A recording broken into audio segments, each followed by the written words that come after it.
We're going to jump right into this. And the first thing that we're going to cover today are the NFL awards, which happened last night. The NFL honors, they had the ceremony and they gave out all the awards, MVP, comeback player of the year, all those awards.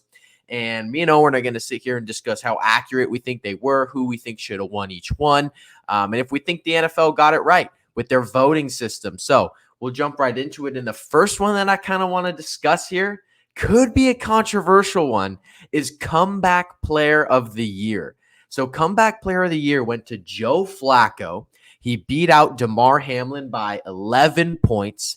And Damar Hamlin actually had more first place votes. But since Joe Flacco had more second and third place votes combined, because every time you vote for like first place, second, they each have a designated number. Then you add them all up.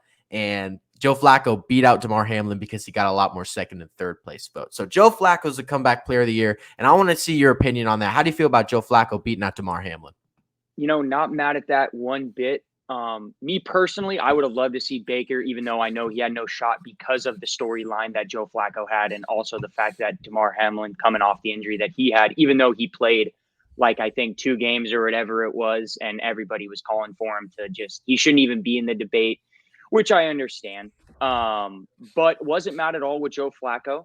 I think that he had a phenomenal season for where he was at, where he came back from, comeback player of the year. But I think it went to the right person. They didn't miss out on that. I was going to be really mad, in my opinion, if Damar won it, just because of how well Baker played and how well Joe played as well. So not mad at all. I think that they did their job with this one. But the fact that he got more first place votes just kind of shows that it's a slippery slope with these awards, and which we can get into later with other awards that were given out. Yeah, and I kind of lean the same way, dude, because I would have been kind of annoyed if Damar Hamlin won it. Now, granted, obviously he had a pretty crazy just comeback in his life, being pretty much, dying on the field and then coming back and actually playing a couple of snaps, which is crazy in itself. But I mean, if we look at it just factually and statistically here, Joe Flacco was way more of a comeback player that actually was a contributor to his team, right? That's not taking anything away from Damar Hamlin's story, but let's be honest here. He didn't really deserve the award of comeback player of the year. I think that was all Joe Flacco, with coming off the couch pretty much. I mean, just being some old guy who was a backup with the Jets and wasn't very good. He came back and got a job with the Browns after they lost Deshaun Watson early on in the season. And he came back and then he ends up winning lots of games towards the end and plays really well. Looks like prime Flacco and brings them to the playoffs. Obviously lost to the Texans in the first round, but Joe Flacco played pretty well for being that guy to come off the couch after being the guy who really was not good as a backup again on the Jets. So I think Joe Flacco totally deserved the comeback player of the year. He was if I had a vote, which hopefully at some point in my life I would have voted Joe Flacco for that one. Definitely. With that, there's nothing wrong with any of those takes right there. The only thing is, when I look at the true comeback player of the year, I would have with my vote, it would have 100% went to Baker, and I wouldn't have thought twice about it. Easy second place would have been Joe Flacco. It's not even close. Easily. But I just think when you go year by year, Baker played the full year. He brought his team to the playoffs. Mm-hmm. They did what they did. You know what I mean? But nothing that he didn't take anything away from them in the big games, in my opinion. I think that he played his heart out. I think they'll be back. But I think all in all, it was okay that Joe won that. Wasn't mad at all. I mean, for who was going to get at those top two, I knew Baker didn't have a chance, but my vote would have gone Baker. I don't hate the Baker one either. I think Baker had a good shot. It's funny because now Baker's looking like he might snag a pretty big contract from Tampa. Like, it looks like Baker's kind of back as a pretty solid, solidified quarterback, as he was playing pretty well for Tampa this year. And I wouldn't have hated a Baker Mayfield win, but I definitely would have gone Joe Flacco over Baker Mayfield. I just think the idea of being that 40-year-old guy coming off a pretty pretty much being terrible. And then leading the Browns to the playoffs, like coming in the second half of the season when every game is crucial and every single game matters. I liked the Joe Flacco pick. Baker would have been my number 2. And if I'm being completely honest here, I totally thought it was going to go to Damar Hamlin. Like with the narratives that the NFL pushes and the NFL writes, I totally thought Damar Hamlin was going to be the guy to bring home comeback player of the year just because, everyone's going crazy about Damar Hamlin came back to life. He died on the field, this and that. And I thought 100% it was going to be Damar Hamlin. So I was kind of surprised to see it was Joe Flacco.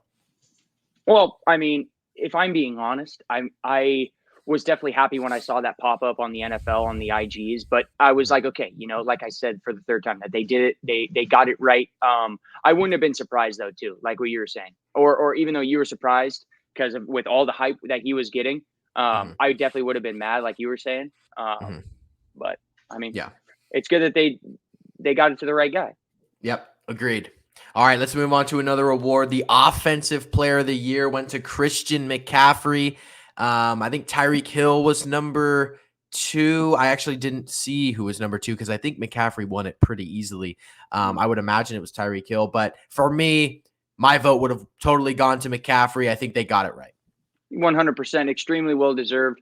I think it would have been maybe like week 7, 8. I think everybody who was watching the game thought that, Tyreek was running away with it just with the yards that he was getting and how he was leading the league in touchdowns, receiving yards by, at least 2 or 3 games just with him and Tua being the number 1 target. But Christian just kept on doing his thing. He was breaking records. It's the touchdowns, of course. You know what I mean? He had a great year running. That's not why he got it. He got it for the consecutive games with his touchdowns, the multi-touchdowns games, the leading the yards in scrimmage, leading the league in total touchdowns. And 100%, it should have been, that's a unanimous pick right there. You're not mad at that at all.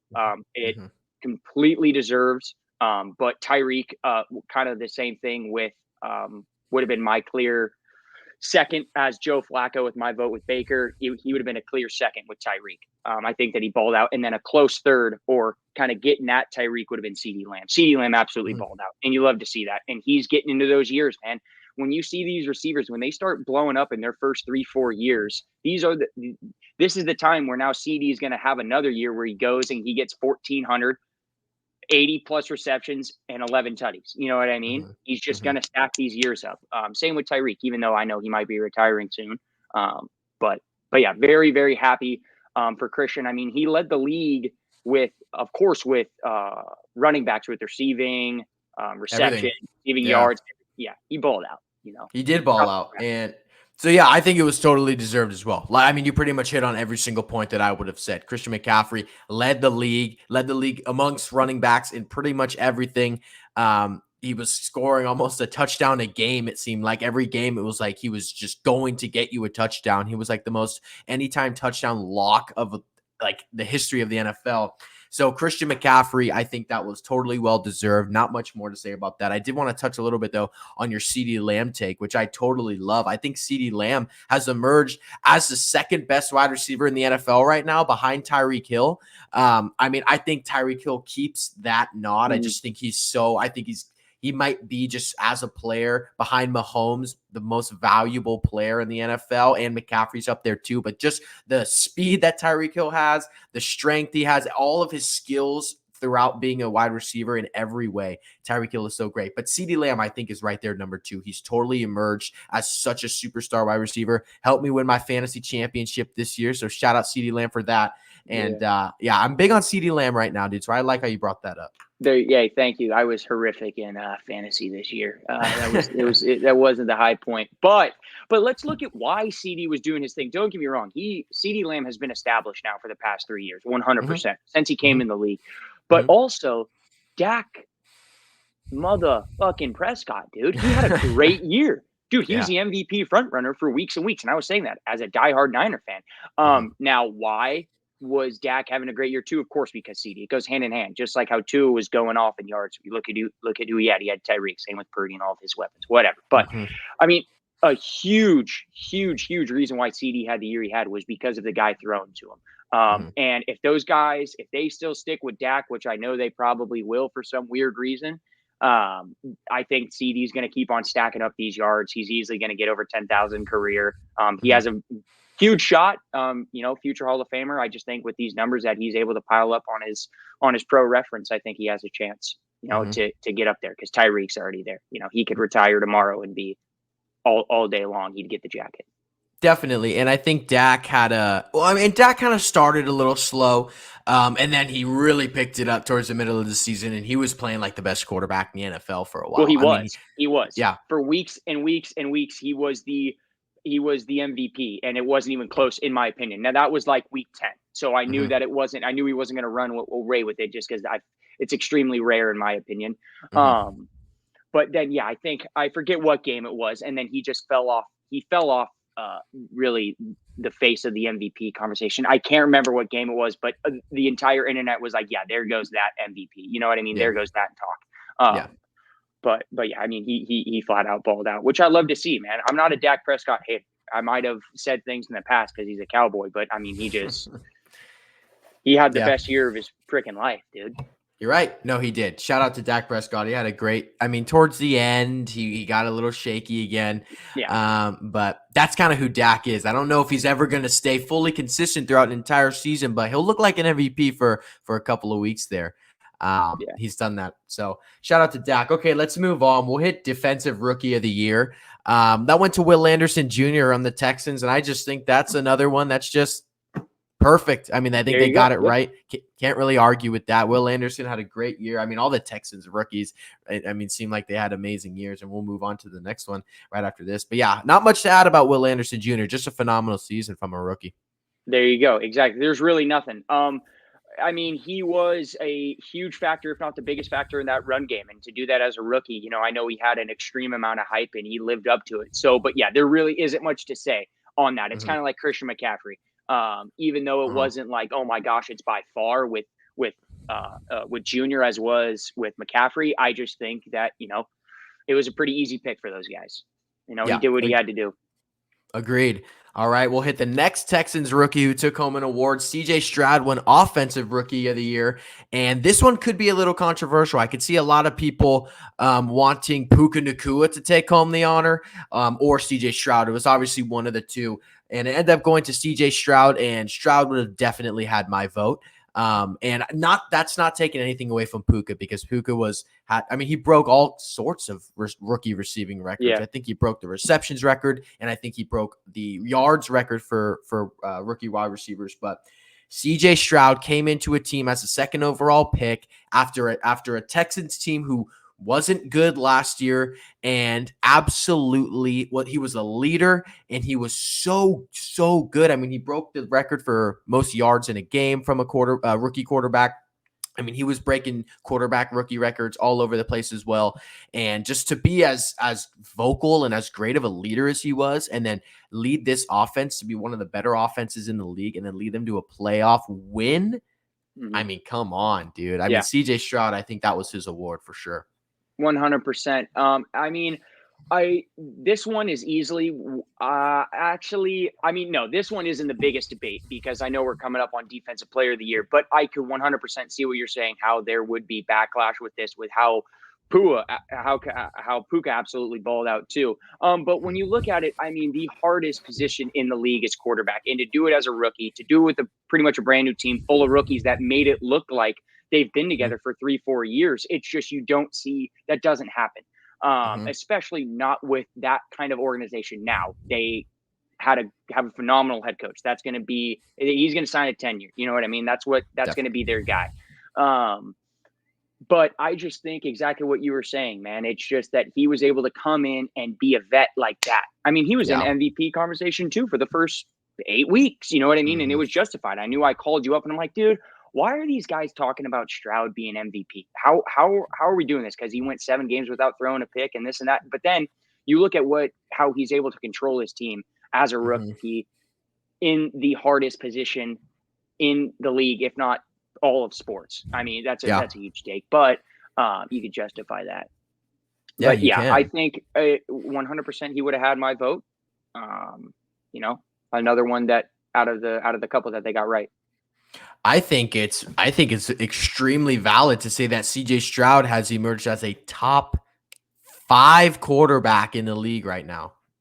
Oh yeah, No, 100% after that season. I mean, yeah, you can't not. But also, this was one of the weirdest quarterback years of all time. Weirdest because sure. nobody balled out. I mean, usually with these quarterback years, it's someone who kind of runs away with touchdowns, runs away with completions, runs away with yards. You know what I mean? And passer Yeah. rating, which there was a little bit of that.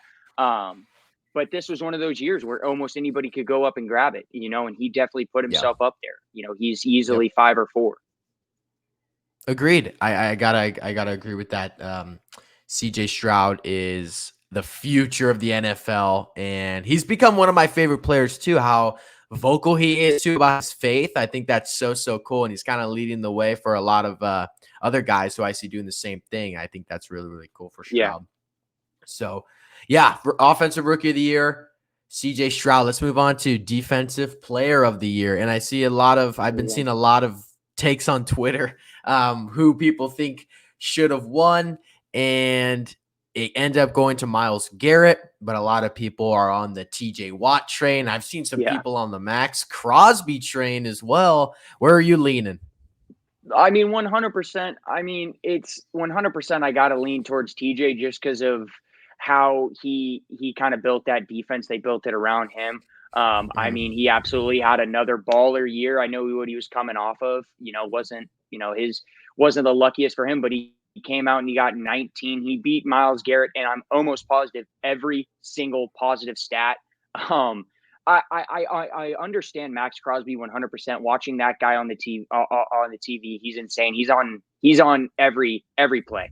He's involved in Mhm. everything. So I understand that he's going to get the nod one of these years. But I just think I kind of don't know where it came from with Myles Garrett. Maybe the Mhm. fact that that defense was easily top 5 the whole year, if not top 3 for some of the weeks, 100%. Mhm. And I know he's a huge driving force of that, the biggest on that Mhm. on that defense.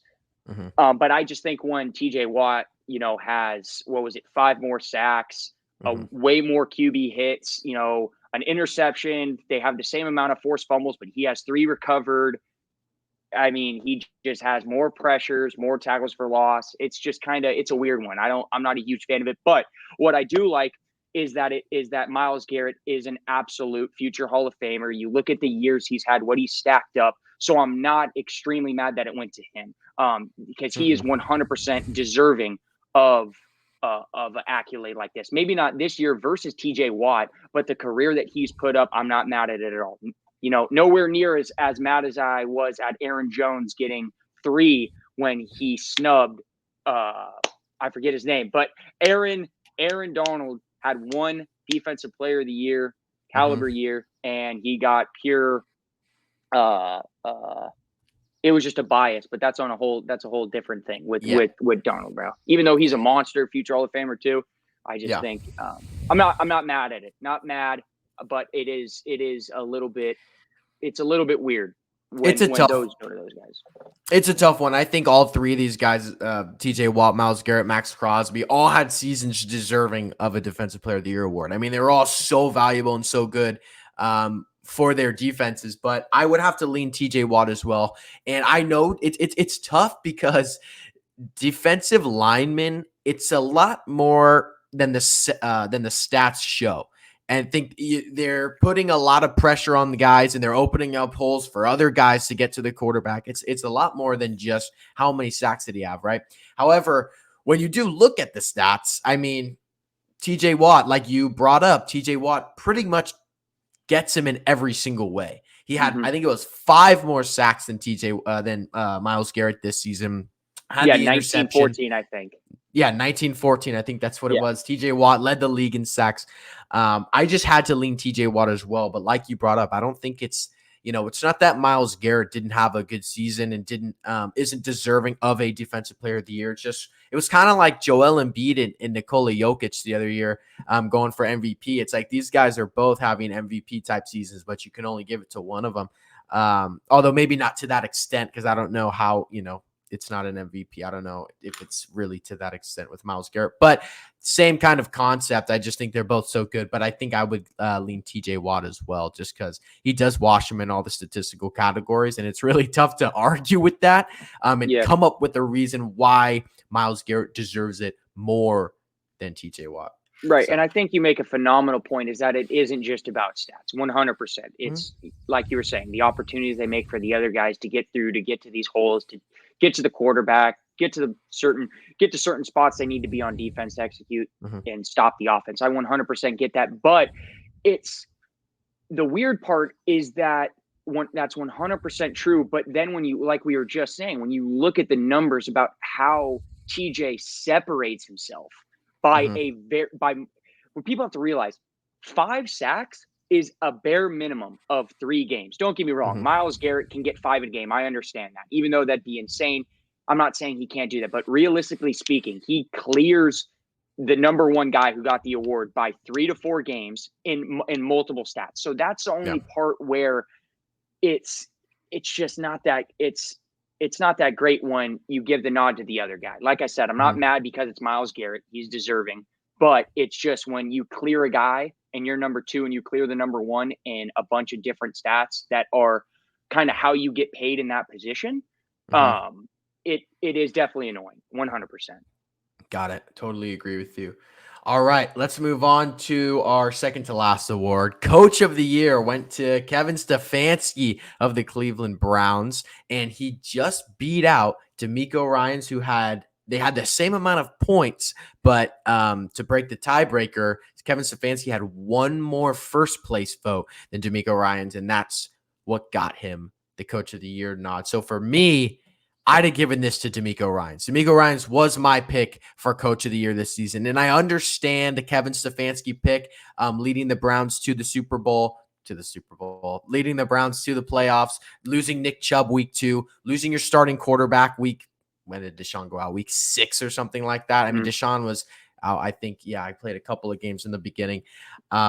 And I understand that, but for me, I'm looking at DeMeco Ryans, who's coming in as a rookie head coach with a rookie quarterback, with a team that was not good last year, leads them to a really, really good season, beats Kevin Stefanski in the playoffs, leads them to a playoff win. I mean, I know you're not supposed to take playoffs into consideration, but we look at this so far after, it's hard not to. But regardless of that, I just think that with the situation of DeMeco Ryans being a rookie head coach with a rookie quarterback coming onto a team that wasn't good. I mean, we didn't expect the Texans to be a playoff team at all. We didn't expect the Texans to take as big of a leap as they did, and they did. And I think DeMeco Ryans was such a massive part of that. So I'd have given this award to DeMeco Ryans. 100%. I got the same thing as you. It was getting towards, when they were, I think Houston was like 7-5 or something like that, where you're at that point now. That's way past mid-year, but you're expecting them to win now because of the culture that those guys created. That coach, that coach and that coaching staff, the QB, the defense, everything that those guys created in that locker room. 100% coming into the year with the new head coach, new quarterback, new everybody, pretty much. Weren't expecting these guys really to be even close, really not even to break 500. And they just completely blew everybody out of the water. So that's those times where it's like, okay, that's a coach of the year. He's a rookie. He's coming in with a rookie quarterback. He's doing all these things. But to get to Stefanski, he is, good for him. You know what I mean? And there's not a lot of coaches that would be able to do that. Like you're saying, you lose arguably or top 3 running back in the league without a doubt. One of the hardest runners. And then you lose your quarterback who you guys paid, $250 million. And then you're switching out quarterbacks. You're doing this, you're doing that.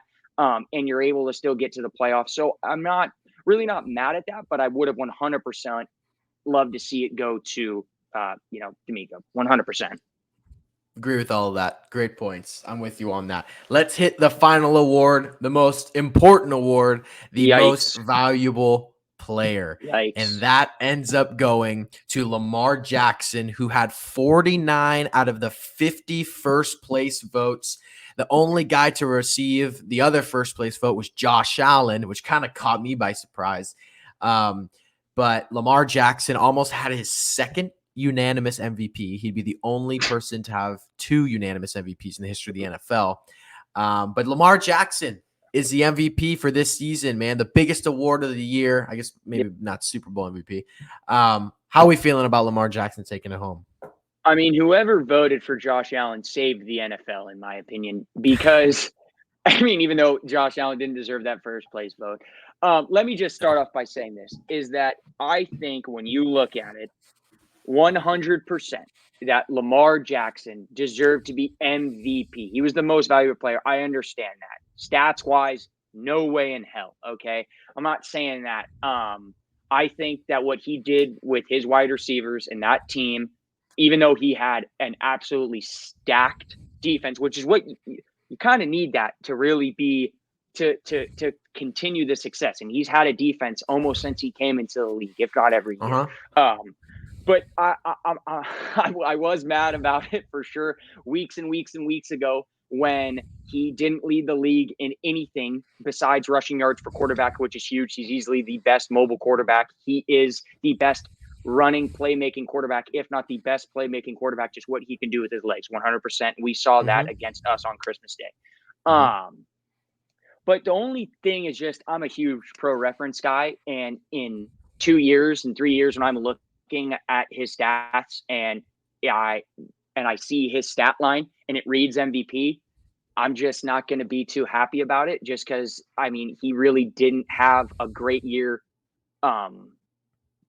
Stat sheet wise, I get it. It's not about the stats. But I mean, it's a really, really weird MVP year because, like we were talking about, there's no quarterback that separated himself. Lamar did not separate himself whatsoever.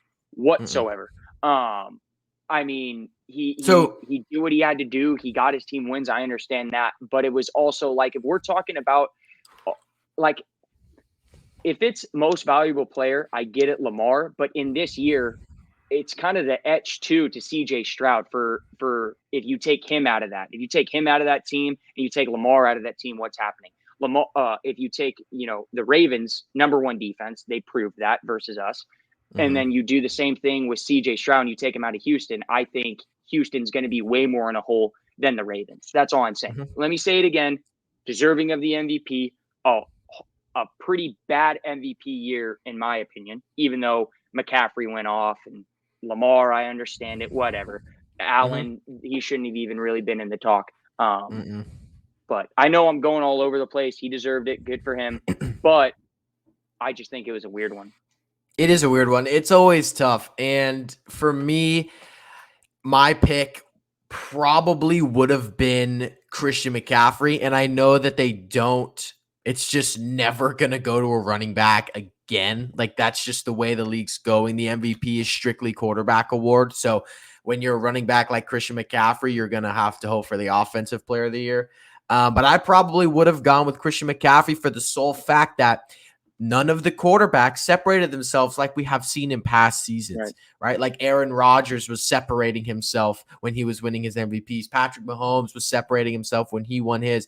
Lamar Jackson in 2019 separated himself when he won his, right? Or 2019, I think it was. Yeah. So I think this would have been the year for a non-quarterback to win the award. Maybe if Tyreek Hill didn't get injured and kind of kept up the same pace as he was in the beginning of the year, he probably could have had a decent shot, but I probably would have gone Christian McCaffrey. And I know I put out an episode a while ago right after the Christmas Day game because I was just pointing out how the race was between, at that point on Christmas night, the race was between Brock Purdy and Lamar Jackson. It was 100%. Those two guys. Everyone had those two as top 2. So it really was going to come down.